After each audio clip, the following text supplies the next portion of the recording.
Ojo nganti iri karo tangga lan famili.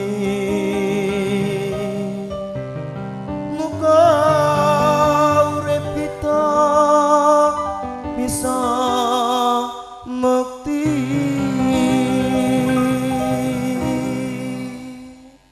TKW Islami.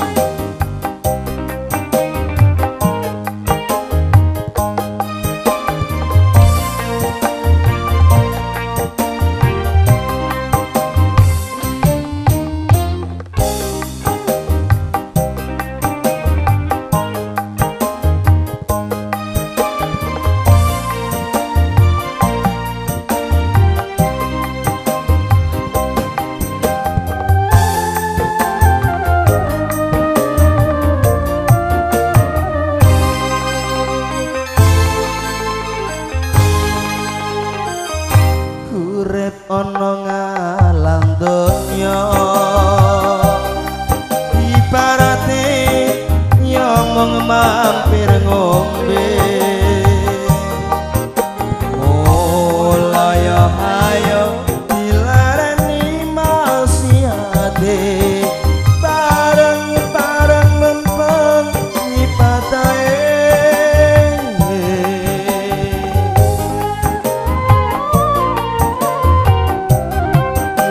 Abot kaya apa cobaane ana ngalam donya. Manungsa iku bisa usaha lan donga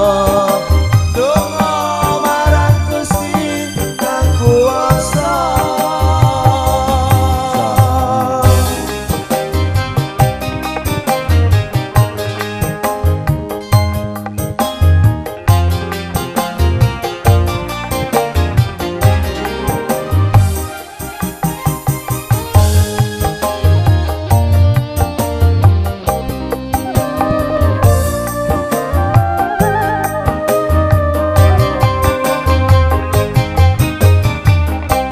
Rukun Islam ana 5, ayo padha ditindakno supayane pinaringan ing swarga.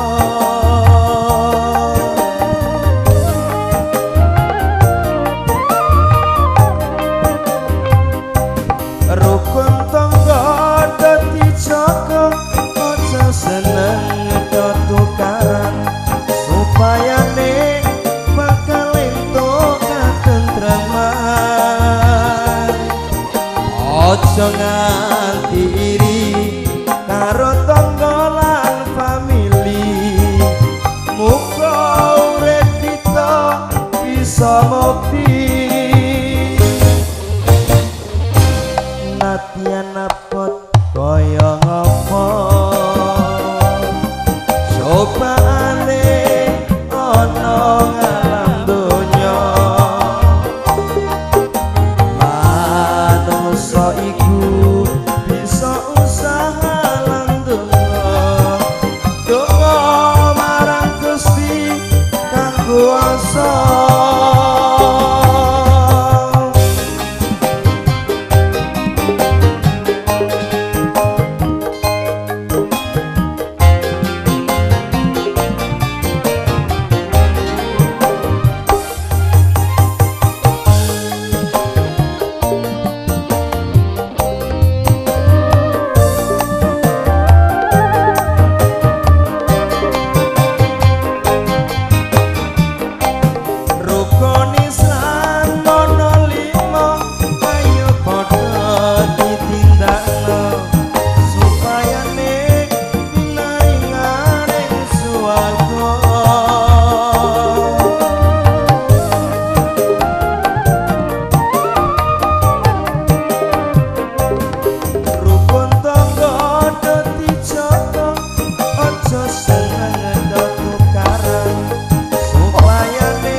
yen apa